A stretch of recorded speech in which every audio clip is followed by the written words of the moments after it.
Welcome to Crash Course Philippine Civics, where we untangle the good, the bad, and the complicated parts of democracy. And today, we're going deep. Not just in politics, but ethics. Yep, philosophy time. We're looking at two major voter-related misinformation on social media, political dynasties, and voter choice. And we're bringing along some old-school thinkers to help us sort it out. Aquinas, Kant, Aristotle, and John Locke. Grab your critical thinking caps. Let's roll. Immanuel Kant believed in something called the categorical imperative. Basically, never lie. Ever. Not even for political gain. He says if everyone lied, society would collapse. So, lying to voters, that's not using people as a tool, not respecting them as a rational beings. Aquinas' principle talks about divine, and natural law.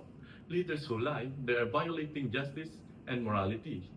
He'd call political misinformation a sin, straight up.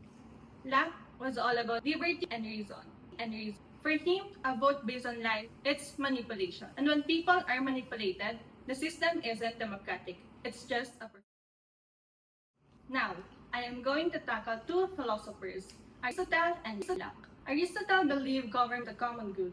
When power is kept in a few hands, he says the system shifts from democracy, ruled by the few for their own interests.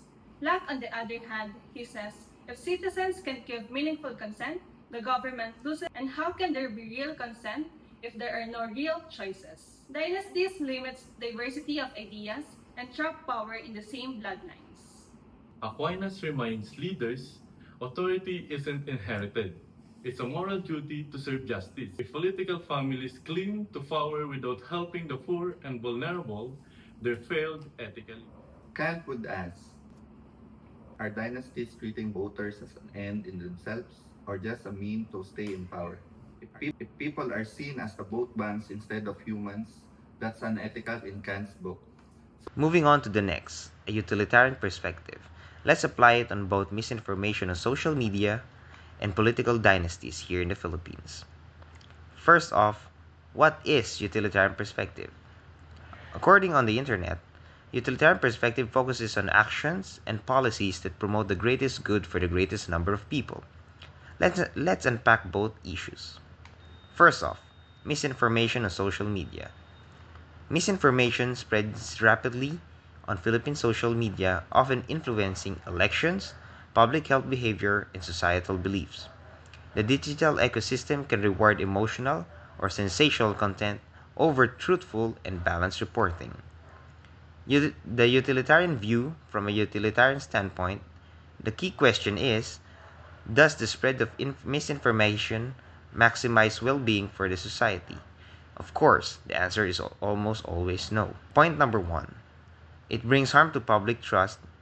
Misinformation undermines trust in institutions such as government, media, and science.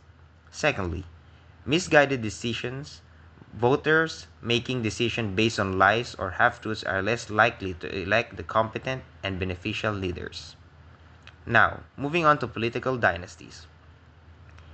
What is the problem? Political dynasties are deeply entrenched in the Philippine governance. Families maintain control over local and national positions across generations, often with little accountability and minimal competition. The utilitarian view.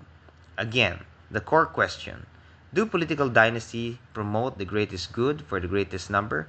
Generally, no, especially in the long term. Now, the key points. It reduces meritocracy. Positions of power are inherited rather than earned, which may lead to less competent governance. Perpetuation of inequality. Dynasties can exploit public resources to maintain power, enriching a few at the expense of the many. And lastly is voter disempowerment. When choices are limited to family clans, true democratic choice is undermined. Utilitarian conclusion is, breaking up or regulating political dynasties would likely lead to better outcome, such as improved governance, strong public services, and more opportunities for emerging leaders, thus benefiting more people overall. In summary, what would democracy do? Let's put this all together.